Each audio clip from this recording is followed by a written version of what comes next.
손동원 박사님의 바이블 메시지 들으시는 여러분, 오늘은 사람의 인생은 그가 세상을 보는 관점에 따라 그 모습이 달라진다라는 주제로 말씀을 나누겠습니다. 손동원 박사님께서 말씀하셨습니다. The lens through which you view the world shapes not only your perspective, but the very meaning of your life. 이 말씀처럼 우리의 관점이 삶의 가치를 결정짓는 중요한 열쇠입니다. 정말 맞는 말씀입니다. 성경에서도 우리의 관점이 얼마나 중요한지를 보여줍니다. 창세기 50장 20절에서 요셉은 형들에게 이렇게 말합니다. 너희가 나를 해하려 하였으나 하나님은 그것을 선하게 하셨다. 요셉은 고난을 하나님의 관점에서 바라보며 삶의 의미를 새롭게 발견했습니다. 네, 요셉의 관점은 참 놀랍습니다. 손동원 박사님께서도 강조하셨죠. 관점의 변화가 삶의 방향을 바꾼다고요. 첫 번째 핵심 메시지는 하나님의 관점으로 세상을 바라보면 고난 속에서도 소망을 찾는다입니다. 손동원 박사님께서 말씀하셨습니다. Seeing through God's eyes transforms trials into opportunities for growth. 요셉의 삶을 보면 그는 노예와 감옥 생활 속에서도 하나님의 계획을 신뢰했습니다. 요셉의 이야기는 우리에게 큰 교훈을 줍니다. 그는 첼렘 엘로임, 즉 하나님의 형상으로 창조된 존재로서 고난을 하나님의 선하신 계획의 일부로 보았습니다. 이 첼렘이라는 히브리어는 우리의 정체성과 관점이 하나님께 뿌리를 두어야 함을 보여줍니다. 맞습니다. 요셉은 자신의 상황이 아니라 하나님의 약속을 바라보았기에 소망을 잃지 않았습니다. 두 번째 핵심 메시지는 하나님의 말씀을 통해 우리의 관점을 새롭게 하라입니다. 손동원 박사님께서 말씀하셨죠. God's word is the lens that corrects our vision and aligns us with his truth. 이를 위해 다니엘의 이야기를 생각해 봅시다. 다니엘은 바벨론 포로 생활 속에서도 하나님의 말씀을 붙들며 흔들리지 않았습니다. 다니엘 6장 10절에서 그는 전에 하던 대로 하루 3번 기도하며 하나님의 뜻을 구했습니다. 여기서 다니엘의 관점은 하나님의 말씀, 즉 다바르라는 히브리어에 뿌리를 두었습니다. 이 다바르는 하나님의 말씀과 약속을 뜻하죠. 네, 다니엘은 세상의 압박에도 불구하고 하나님의 말씀을 통해 굳건한 관점을 유지했습니다. 손동원 박사님께서도 말씀하셨죠. 하나님의 말씀은 우리 눈을 새롭게 열어주는 렌즈라고요.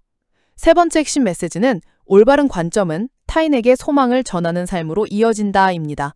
손동원 박사님께서 말씀하셨습니다. A godly perspective doesn't just change you, it inspires others to see God's hope.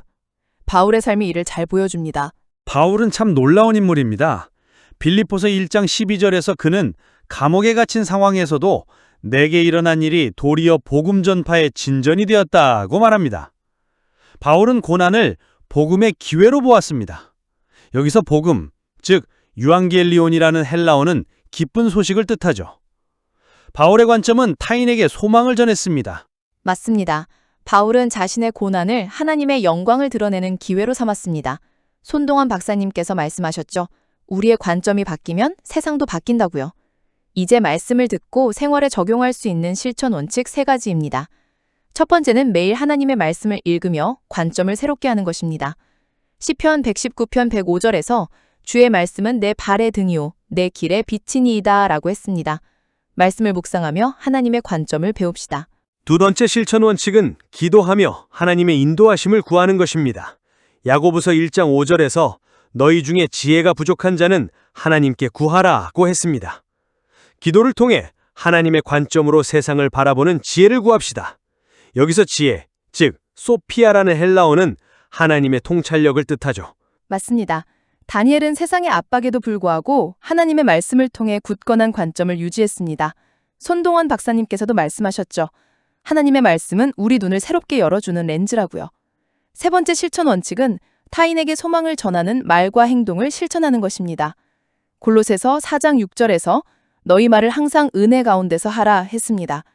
여기서 은혜, 즉 그라티아라는 라틴어는 하나님의 은혜를 나누는 삶을 의미합니다. 우리의 관점을 통해 이웃에게 소망을 전합시다. 정말 좋은 실천 원칙입니다. 이제 결론을 맺으며 예수님의 말씀을 되새겨봅시다. 마태복음 6장 22절 23절에서 예수님께서는 눈은 몸의 등불이니 내 눈이 성하면 온 몸이 밝을 것이요 라고 하셨습니다. 여기서 눈은 우리의 관점을 상징합니다. 하나님의 말씀과 은혜로 우리의 관점을 새롭게 하여 소망의 삶을 살아갑시다. 맞습니다. 손동원 박사님께서도 말씀하셨습니다. A renewed perspective rooted in God's truth transforms your life and the lives of those around you. 이 말씀처럼 하나님의 관점으로 세상을 바라보며 삶의 의미를 새롭게 발견합시다. 미국 힐링 커뮤니티 교회에서 많은 분들이 은혜를 받으셔 삶의 지혜를 얻고 새로운 삶을 살게 되었던 손동원 박사님의 바이블 메시지 내용입니다. 이제 이 은혜를 나누고자 합니다. 네, 이 말씀을 통해 우리 모두가 새롭게 결단하며 살아가길 소망합니다. 이제 기도드리겠습니다. 하나님 아버지, 오늘 주신 말씀을 통해 우리의 관점을 새롭게 하시니 감사합니다.